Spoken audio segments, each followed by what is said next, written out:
இன்னைக்கு பெண் ஆரோக்கியத்துல பிரச்சனை ஏன் வருகுதுன்னு பாத்தீங்கன்னா, இந்த இயல்பு மாறிக்கொண்டே இருக்கிறது. நீ சட்டப்படுவியா, நானும் சட்டப்பட்டுப்பேன். உனக்கு சமைக்க தெரியுமா, நீ தான் சமைக்கணும். இது சமையலுக்காக இல்ல, இது this is not feminism. Empowerment வேற, நம்மளோட இயல்பை மாத்திக்கிறது வேற. ஒரு பெண் பெண்ணாக இருக்கக்கூடிய காலத்துல அந்த சமுதாயம் ரொம்ப அழகாகவும் சீராகவும் இருக்கும். ஏன்னா இதுல நான் ஒரு 2-3 சம்பவத்தை பகிர்ந்துக்கலான்னு நினைச்சேன். ஆனா யோசனை பண்ண, இதெல்லாம் ஒரு பொது மேடையில பேசலாமா பேசக்கூடாது.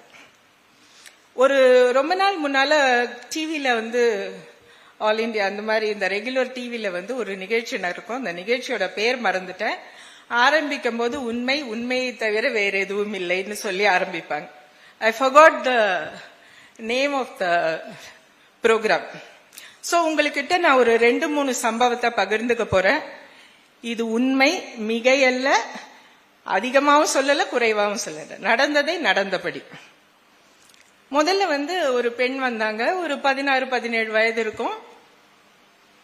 அவர்கள் என் கன்சல்ட்டுக்குள்ள வந்துட்டு ஆஸ் யூஷுவல் பேசிட்டே இருந்தபோது, ரொம்ப தெரிந்த குடும்பத்தை சேர்ந்த பெண், எல்லாருமே படித்து பெரிய பதவியில் இருக்கக்கூடிய ஒரு குடும்பத்தை சேர்ந்த பெண்.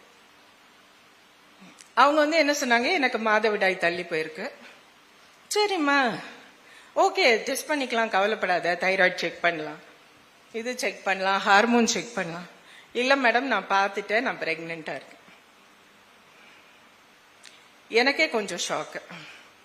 என்னடா அது, இவ்வளவு தெரிஞ்ச பொண்ணு வேற, அவங்க அம்மா அப்பாவை நல்லா தெரியும், பாட்டி தாத்தாவை தெரியும், அத்தை பாட்டியை தெரியும், எவ்வளவு கான்பிடன்ஸ்.